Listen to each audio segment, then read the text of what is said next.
आज महाराष्ट्रात जर गुन्हा झाला की लगेच काही लोक म्हणतात शिवरायांचं राज्य असतं तर आरोपीला लगेच शिक्षा झाली असती, हो झाली असती. पण समजून घ्या, शिवाजी महाराज म्हणजे न्याय, सन्मान आणि समानतेचं प्रतीक. स्त्रीचा सन्मान हा त्यांच्यासाठी धर्म होता. म्हणून ते जर आज असते ना, त्यांनी आधी सर्वात प्रथम व्यवस्था सुधारवली असती, भ्रष्टांना बाहेर फेकलं असतं आणि पीडितेला न्याय मिळेपर्यंत थांबलेच नसते. पण आपल्या आजच्या समस्येचं मूळ कुठं आहे? संविधानात नाही, समस्या आहे सिस्टम मध्ये.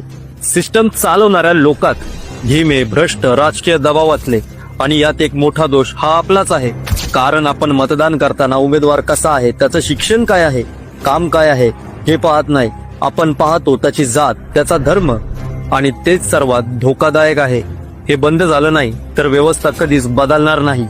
म्हणून संविधान सादर करताना बाबासाहेब ही म्हटले होते, जर सत्ताधारी लोक अन्यायकारक, जातीवादी आणि भ्रष्ट असतील तर त्यांच्या हातात हे संविधान निरुपयोगी होईल आणि त्या दिवशी मी ते संविधान स्वतः जाळून टाकेल.